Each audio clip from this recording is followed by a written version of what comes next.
Hey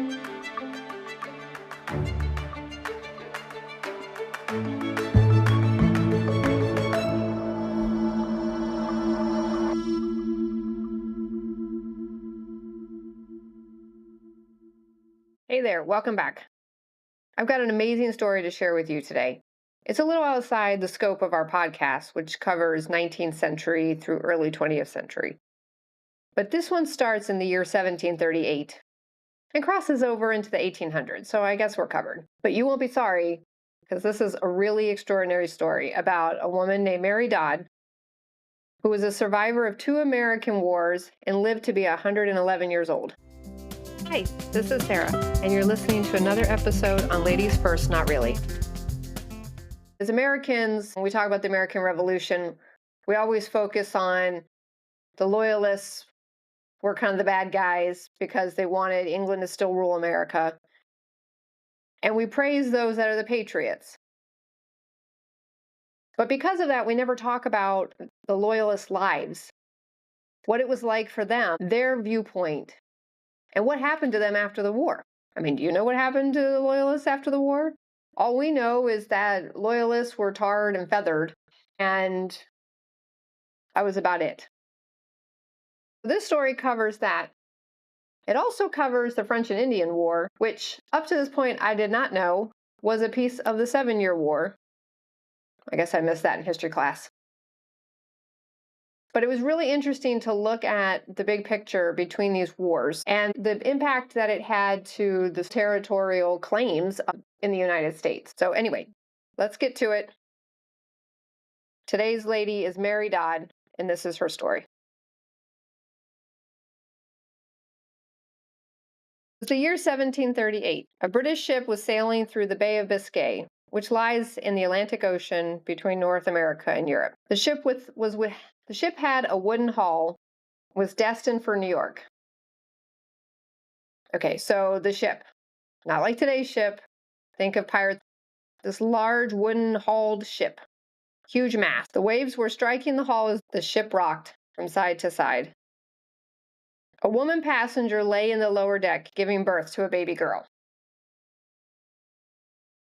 Okay, that in itself makes you want to cringe, because the conditions for passengers aboard 18th century ships were dark, they were unsanitary, and your real only comfort was a straw-filled mattress. It was very thin, no support, no toilets other than you could go to the bathroom in a chamber pot, which they then threw over the side of the ship.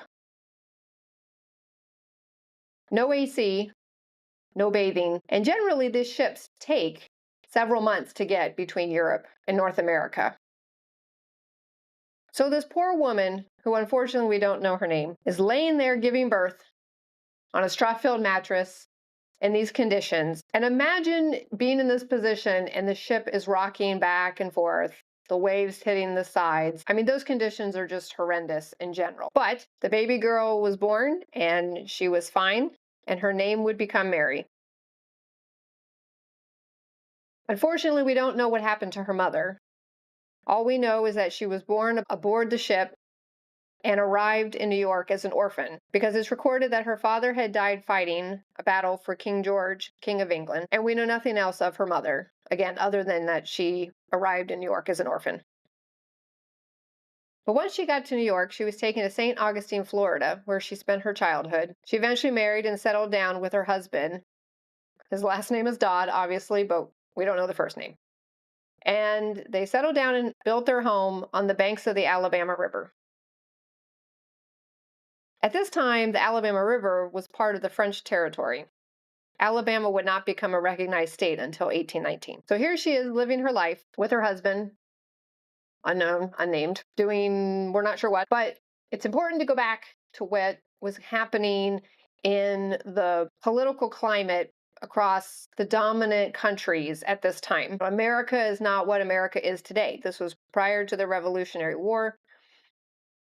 It was prior to America's Declaration of Independence.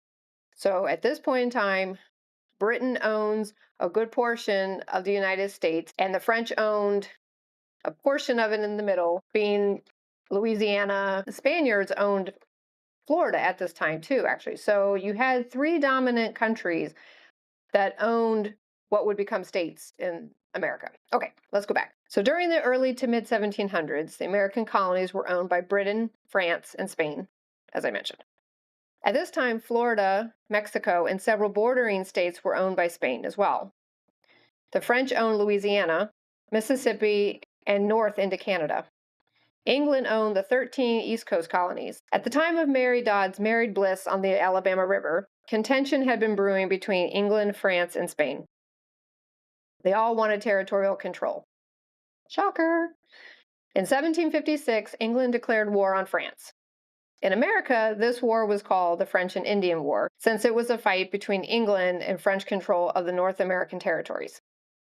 Now, in Europe, it eventually was called the 7 Years' War because Prussia and Spain were also at war with England and France over territorial control in Europe, and it obviously lasted 7 years. Now, when war was declared, Mary and many of the other British settlers that were living in Louisiana were taken prisoner by the French and taken to New Orleans. They remained there for 2 years before being transferred to Veracruz, Mexico, that was under Spanish control at the time. Mary continued to be a prisoner until the British invaded the Spanish territories in 1761. Now, her time there is unknown. We're not sure if she was confined to a specific building, if she just was stuck in the area. There's not much mentioned about that.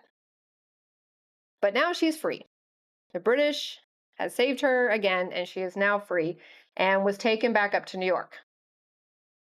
The war eventually ended with the Treaty of Paris in 1763 and Britain's claim of victory. Now, during the French and Indian War, she was a prisoner for about 10 years between taken to New Orleans and the Veracruz.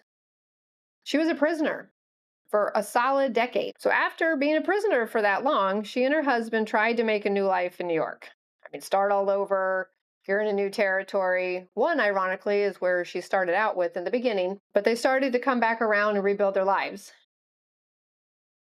However, American independence was brewing even more now that England's gains over the Spanish and French territories had expanded. So in 1768, the Revolutionary War broke out. Mary and her husband were Britons, and they were loyalists to England and continued to be throughout the war. Her husband fought under the British through several battles, and she followed him through several of them, specifically White Plains in New York, Monmouth in New Jersey, and Yorktown in Virginia. It's not often discussed what life was like for the Loyalists during the war.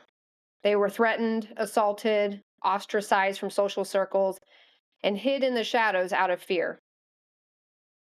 Of course, women in the 18th century had very limited rights as individuals already. If married, all their property belonged to their husband, and since they did not have political rights and weren't considered intelligent enough to have political opinions, let's just say that, they were assumed to align with their husband's political views, even if this wasn't the case. During the war, several of the Loyalist men would have escaped to England, and several wives stayed behind to take care of the estates while their husbands ran away. But this wasn't the case for Mary. Her husband fought, and she followed him through the different battles, which also is pretty common for Loyalist women because, again, they lived in fear of what would happen with them living at home. Their friends turned away from them, and tensions were very high. So they followed them through the battles. And a lot of the women did the cooking and cleaning and nursing for the soldiers while they were there. After the war ended in 1783, many Loyalists migrated to Canada. Mary eventually settled in New Brunswick in 1784 and lived there until her death in 1849. She was said to have lived until 111 years old, which would have put her birth at 1738, as mentioned. The Buffalo Courier Express in 1849 said that in the death of this aged person, there is a volume of history lost. Living in great retirement, the relic of a forgotten age, few know the stories she could tell of the brave old days. I could not agree more. What an incredible and rare insight into a woman's living through 2 wars, migrating, and living over a century later. She was clearly very determined and had great internal fortitude to go through all of that. To be born on a ship, raised as, an orphan or adopted, we don't know, in Florida, from New York to Florida to Louisiana, then to Mexico, held captive for 10 years, back to New York, crossed the East Coast during the Revolutionary War, and eventually living the rest of her life in Canada. I wish we had more information on this lady because I could just love to read her journals and her memories of what it was like from a day to day perspective. I hope you've enjoyed this episode of Ladies First, Not Really. Join us next week.